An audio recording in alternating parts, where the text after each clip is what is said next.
பகுதி நேர சிறப்பாசிரியர்களின் பணி நிலைப்பு கோரிக்கையை தமிழக அரசு நிராகரிப்பது அநீதி என்றும் திமுக அரசு தனது வாக்குறுதியை நிறைவேற்ற வேண்டும் என்றும் பாமக நிறுவனர் ராமதாஸ் வலியுறுத்தியுள்ளார். இதுகுறித்து அவர் வெளியிட்டுள்ள அறிக்கையில், தமிழக பள்ளிக்கல்வித்துறையில் கடந்த 13 ஆண்டுகளாக பணியாற்றி வரும் பகுதி நேர ஆசிரியர்கள் தங்களுக்கான பணி நிலைப்பு கோரியும் அரசுக்கு தனித்தனியாக மனுக்கள் அனுப்பியிருந்த நிலையில் அவை அனைத்தும் நிராகரிக்கப்பட்டுள்ளதாகவும் அவர்களுக்கு பணி நிலைப்பு வழங்க முடியாது என்று தமிழக அரசு அறிவித்திருப்பது முற்றிலும் தவறான நடவடிக்கையாகும் என குறிப்பிட்டுள்ளார்.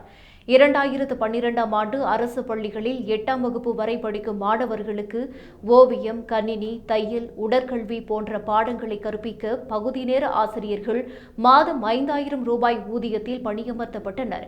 13 ஆண்டுகளில் அவர்களுக்கு வெறும் 7500 ரூபாய் ஊதிய உயர்வு மட்டுமே வழங்கப்பட்டுள்ளது. பணி நிலைப்பு கோரியபடி பகுதி நேர ஆசிரியர்கள் கடந்த 10 ஆண்டுகளுக்கும் மேலாக போராடி வருகின்றனர்.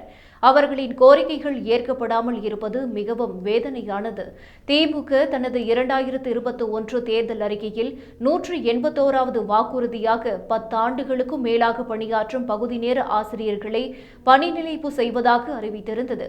திமுக ஆட்சி அமைந்து 4 ஆண்டுகள் நிறைவடைகின்ற நிலையில் இந்த வாக்குறுதி இன்னும் நிறைவேற்றப்படவில்லை என்பதால் தங்களுக்கான பணி நிலைப்பு வழங்க கோரிய பகுதி நேர ஆசிரியர்களுக்கு தமிழக அரசு ஏன் எதிர்ப்பு தெரிவிக்கிறது என்று ராமதாஸ் கேள்வி எழுப்பியுள்ளார்.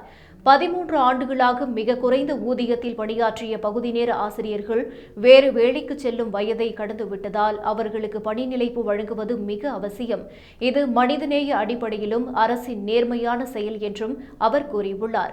பகுதி நேர ஆசிரியர்களுக்கு பணி நிலைப்பு வழங்கினால் ஆண்டுக்கு கூடுதலாக 450 கோடி ரூபாய் செலவாகும். ஆனால் இதன் மூலம் 12,000 குடும்பங்கள் பயனடைவதை கருத்தில் கொண்டு தமிழக அரசு இந்த கோரிக்கையை பரிசீலிக்க வேண்டும் என்று ராமதாஸ் வலியுறுத்தியுள்ளார்.